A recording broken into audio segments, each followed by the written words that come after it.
Okay, well, thank you, Father Andrei, for taking the time to speak to me. As I mentioned to you yesterday, there's a question that's come up a lot in conversation that I think will be of interest to your readers, because it also goes into a lot of your work and your research on Orthodox ecclesiology, the role of the hierarchy, and what the body of the church actually is. So I was speaking yesterday to a friend of mine who essentially told me that they have stopped going to church because of Patriarch Kirill's position on the war in Ukraine. Now, I want to put aside, I mean, there are a lot of questions here. I don't want to focus on the question of, it's pretty self-harming to cut yourself off from the church for a political reason. Like, you're very much cutting off the nose to spite the face, to use the idiom. I want to park that aside. I also want to park aside the question of, the political situation there and who supports what. I mean, that's been discussed by everyone. That's not particularly. What I do find interesting, though, because this question has come up a lot. We had a reporter from the Washington Post come and interview me and people at my parish a few weeks ago saying, what do you say to all the people who don't want to go to the church because of politics?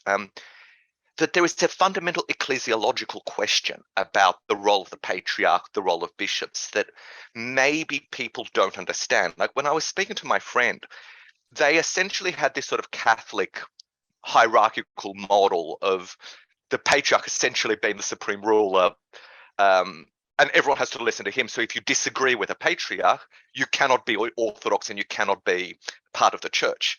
So the role of commemoration is one, but there's this entire concept of what the church itself is and what the role of the hierarchy is that I think is worth developing so that people can get your opinions on this. So that's a very, very long introduction to my question, but essentially it's, what do I tell from your opinion?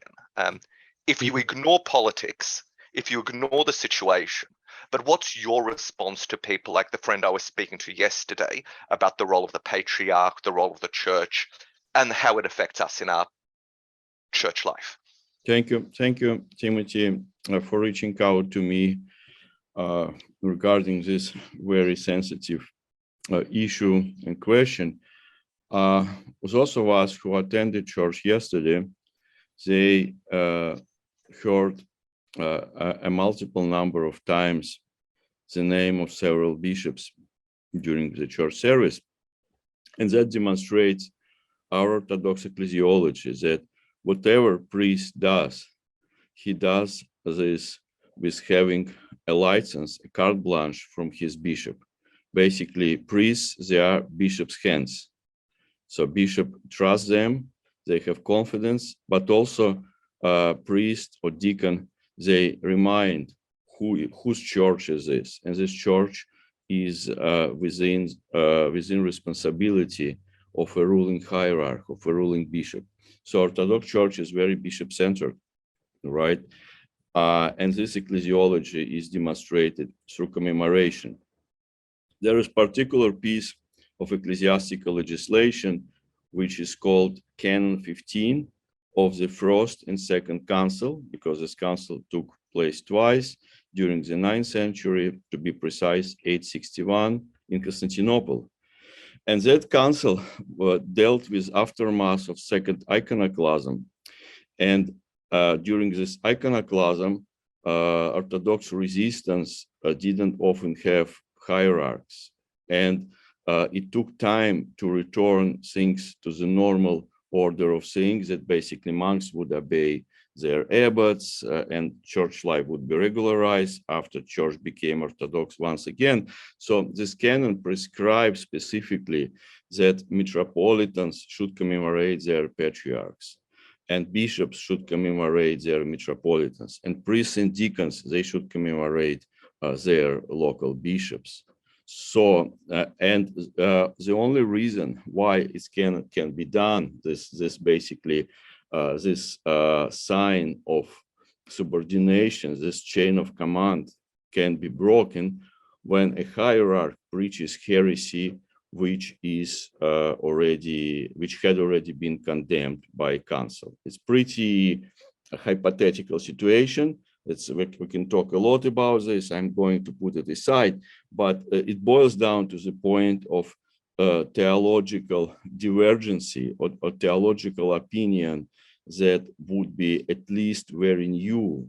And by theological, I really mean serious stuff. I mean, basically teaching about Mother of God, teaching about Christ, very serious, heavy-duty matters.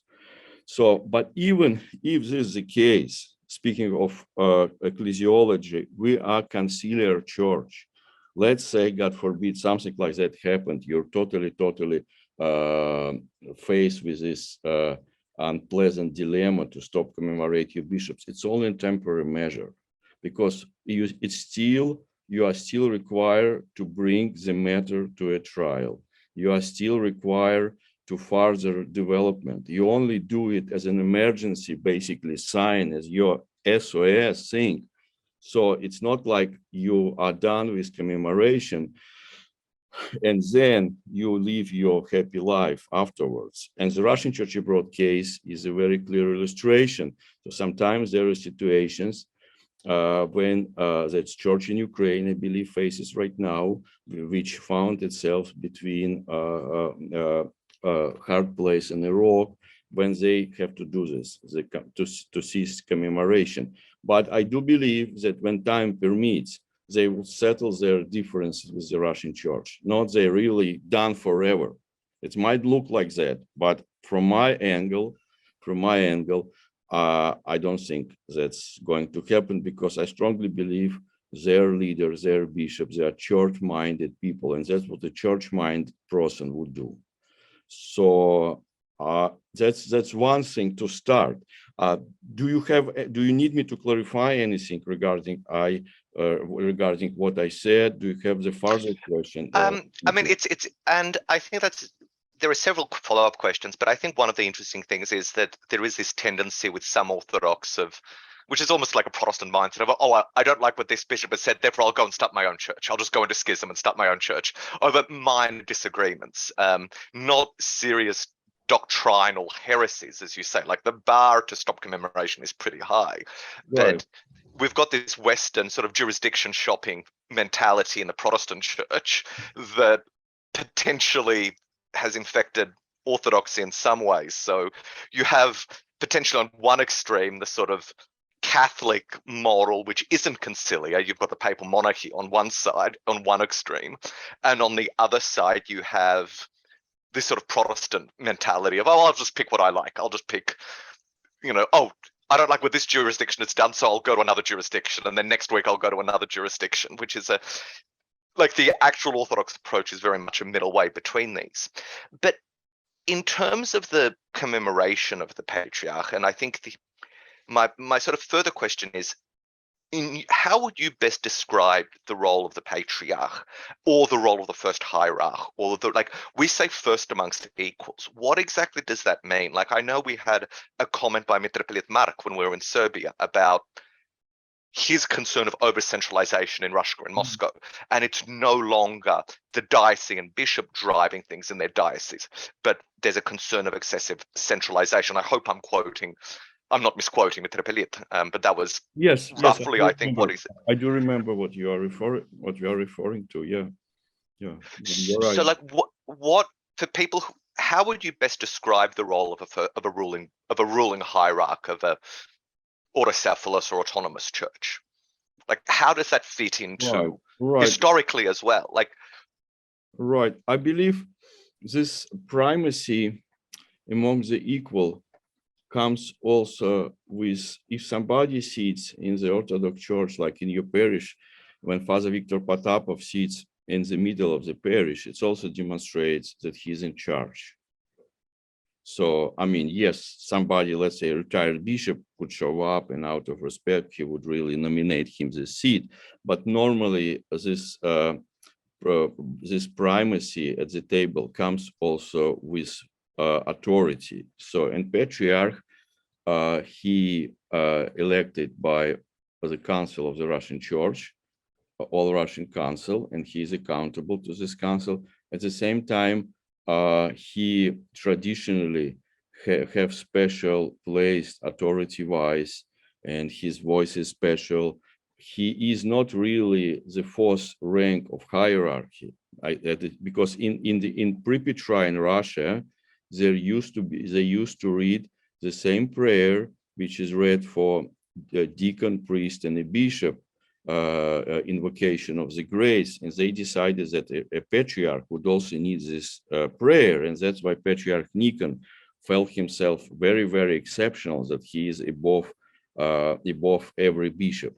That's why he really wanted Eastern patriarchs to come to Russia to try him. So there is this tradition that patriarch is exemplary, exceptional.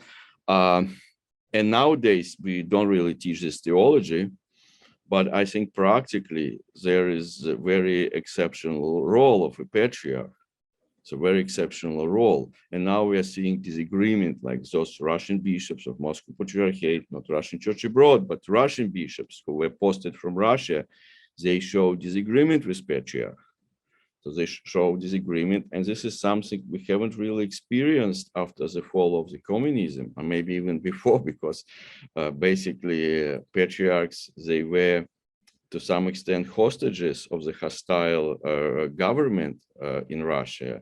And now we are starting to have first experience of this dynamics when bishops, they strongly disagree with the patriarch. And as far as I know, none of them was penalized, none of them was punished. So it's still a developing story. I am a historian, and this quality requires me to be philosophical. So because this is relevant also to us in the Russian Church abroad, because in 2 weeks our bishops are electing a new first hierarch as well, and the question of in the Russian Church abroad, to what extent things are being driven by synod, by the first hierarch, and the role of that primacy, that first amongst equals, is, I know, something that you've done a lot of research into, sort of historically, and there are differences in how different Orthodox jurisdictions here in the US treat the synod. Like the OCA is much more sort of assembly driven. So that's a relevant question, but it is going back to sort of the point of this, which is why, if you have a parishioner who doesn't like what the Patriarch of Moscow is doing, what would you tell them as to, like, not just if they are the symbol, if the Patriarch is the symbol of unity in the church and someone disagrees with them, what would you tell them as to why that doesn't mean they should stop going to church? Right. I mean, there is always moral dimension, and I understand that it takes toll on people's conscience, and I mean it. I'm not saying that I understand, and somebody say, always look what goes after but, don't pay attention to everything, whatever had been said before but. So it's really like whole piece. I don't really mean to undermine this. So I respect it that some people, it's very hard for them. I don't have much advice for people in Russia, because that's the Russian church. I wouldn't say, you need to find like alternative Orthodox parish where Patriarch is not commemorated. I just say it's hard. I do say that's hard, but then that's how church, that's the way cookie crumbles. You don't start basically investigate your, it's a moral issue, it's ethical issue, and it's strong, it's still very strong fabric. Maybe somebody out of her conscience or his conscience cannot go to this church. I think it's respectful. I think this person might give an account before God, because if it's genuine feeling. But at the same time, you might see if there is a feeling of superiority over patriarch, feeling that I am more ethical than a patriarch, then I would say I'm not sure if it's of good quality. I can understand that somebody out of humility would say, I'm not judging His Holiness Patriarch of Russia. I don't know what account he will give about his stance, about his take on this situation, but I just cannot participate. Okay, it's to some extent humble, but I'm not really seeing this humble attitude. It's kind of people are scandalized. It basically like patriarchy person with whom you shouldn't rub shoulder because he is of lower dignity than you are. Am I making sense? No, of course. So it can potentially, So in some cases. and I don't really think it's of good quality. If we think about Saint Maximus the Confessor, the 7th century Byzantine saint who stood up against monophilitism. I really believe he achieved everything. He had very focused, very clean, very saintly life. And for him, it just was organically, naturally impossible to partake in this. If there are holy people like that, I respect it. I'm not in position to say anything. It's their personal choice. We all got free will. We all give our individual account about our course of our actions. So if they decided to do this, they cannot go to the church. That's fine. But in other stories that I've been witnessing, that somebody in one parish in the Russian church abroad scandalized with Patriarch. And this person would say, we should stop commemorating Patriarch. Well, why won't you shop out for another church? I mean, there are other options. Why won't you go to the CA quietly? Okay, but why do you really want to basically put your parish in schism? Because if parish priest would decide to do it, he sets his parish off in schism. The whole Ukrainian church was decision of Ukrainian council. It's quite unprecedented, but it's similar to the Russian church abroad. I keep saying that we swap positions. We are now trying shoes of Moscow Patriarchate parishes in the West during Cold War.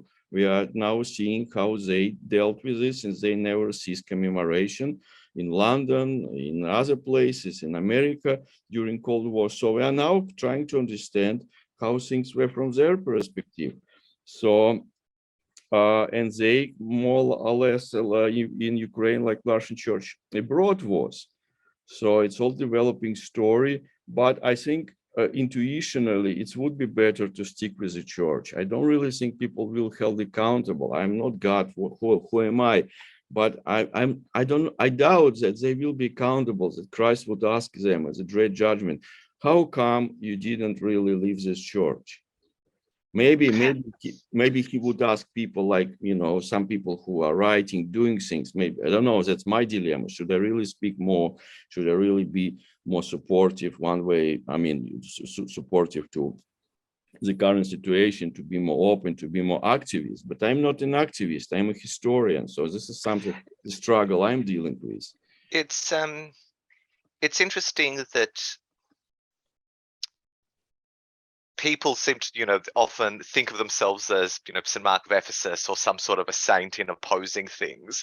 And chances are they're not actually like, okay, you really think you're on the same level as one of the great saints in history by speaking? Yeah, probably not, maybe, but I don't think we have that many people of, historical unprecedented sainthood here in the United States. And the other thing I would say though is if you were in and I'm not making any comments myself, but if you were the sort of person who, let's say, disagrees with a bishop or a patriarch, shouldn't you be praying more for them? Like when you pray for the patriarch, if you disagree with them, you should pray even more that they change. So the idea that I disagree with him, therefore I'm going to stop praying for him, that seems completely contrary to everything. I think we are dealing with modern contemporary society phenomena when you need to dissociate yourself from something that's considered nasty. If there is something nasty happens, you should make a declaration that I'm not part of this. But for better or for worse, our church is guided by Byzantine mindset, by Byzantine laws. You might say that this is obsolete and so on and so on, but this is whole different conversation. But I don't think that really and again, you can send your letter to Patriarchy when you can say that I disagree with this. That's okay. But to leave the church because of this, I think you are bringing modern societal, social attitude into the church. Maybe I'm mistaken, but that's how I see it. No, I think. But my last question, though, just going back to one of the things that I asked earlier, was about the role of the patriarch. Does the patriarch technically like what authority outside of his diocese does he have? So he's the diocesan bishop of Moscow, as well as being patriarch, for instance, in the Right. same way as the metropolitan is the bishop of New York and Eastern America, or so that's his diocese, or in the last case, Australia and New Zealand as well. Outside of their own diocese, other than being that symbol of unity in the church, that symbol of conciliarity, that symbol of, you know, the church itself as a body, outside of a synod of bishops, outside of that conciliar structure, does the patriarch or the metropolitan or any first hierarch actually have any authority that's like power other than symbolic power outside of their diocese? I think he does. I think he does. And what is that? And for Russian Church abroad, I like to draw a diagram, kind of not diagram, or like a draw, that Russian Church abroad is a bottle, right? And everything what happens inside of this bottle is us. But this bottleneck is a patriarch, because we communicate with the rest of the Russian Church through his calling as Patriarch of Russia. If somebody, priest, wants to be transferred from Russia to the Russian Church abroad, so he would go through patriarchal office. So Patriarch also head of various departments of Moscow Patriarchate, and he's setting up external policies. So kind of in our case, yes, I mean, he is relevant. You mentioned like Metropolitan Ilarion, ever memorable Vladimir Ilarion, who was in charge of your diocese of Ausland, of Australia, and so on. And similarly, now Patriarch is in charge of his parishes in America, because they don't have permanent bishops in America. So they commemorate Patriarch as their diocesan, their ruling hierarchy. They don't have dioceses. So I think patriarchal status is more, his status is bigger than Rockers Frost hierarch. And Rockers Frost hierarch wouldn't travel, especially, no, I should take it back. None of the Rocker Frost hierarchs would show up in any place, even changing planes from America to Australia at St. John's Cathedral, without announcing his visit to a diocesan bishop. So kind of for Russian Church abroad, it's very much the case, and I believe Patriarch would probably also inform, but I think Patriarch is maybe a little bit more than universal, he's a little bit closer maybe to idea of a universal bishop, at least practically in Russia. So, but be this as it may, our church is conciliar. It's very important to mind this. We are part of this conciliar church. Every single parish, every priest, every parishioner, I would argue, also member. So just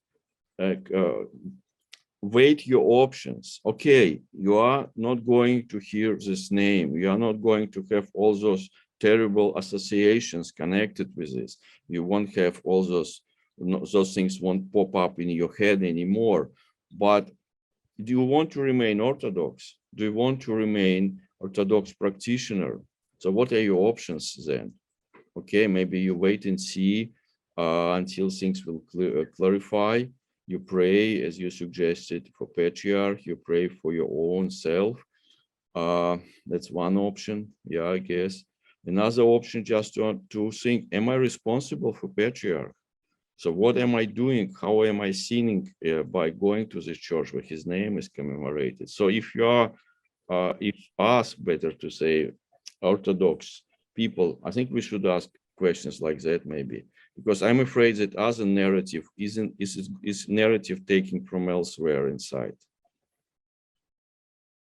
And of course, I mean, this is all in the context of, that petition that went around a few months ago that Rokor should just break away from the Moscow Patriarchate, right, which would completely put us in an uncanonical situation. Like, irrespective of what you think, I think you did some good. I think you wrote a good article, or it may have been a video about how there's no canonical basis to just break away, because in the past, like historically, when Rockwell was independent, it still considered itself as part of the Russian Church. It simply wasn't part of, believed that the Moscow Patriarch was compromised, etc. But it never broke away itself.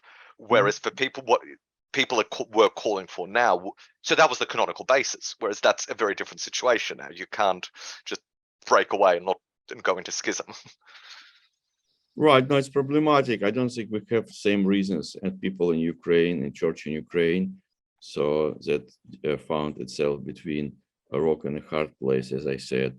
So from both directions, they were naturally pushed over this and so on, and they decided to do it. So I don't think we're even close to this, at least as far as I can see in America. Yeah. The sort of historic, I think one of the lessons of history very much is the sort of concept of humility in the church, and not thinking I know better than everyone else. And even if you are right, there is the sort of virtue of humility and coming along and still attending, even if you may disagree, which is something that I think we all, myself included, all lack in some ways. Right. This has been helpful, so thank you. And I think that this will hopefully be also the reason why I messaged you yesterday, will help clarify to other people who are struggling with this issue. Because I mean, it's been going for 6 months now, and you're still having people struggle with these questions. And I think they do need to be viewed in that sort of historical concept of what you said, that it's only if a bishop goes into actual heresy and starts breaching fundamental dogmas of the faith, then you can maybe stop commemorating. Right. But over politics, that's not Orthodox ecclesiology. That's not how these things work. No. I mean, I hope it's useful, and I hope doesn't make things more complicated.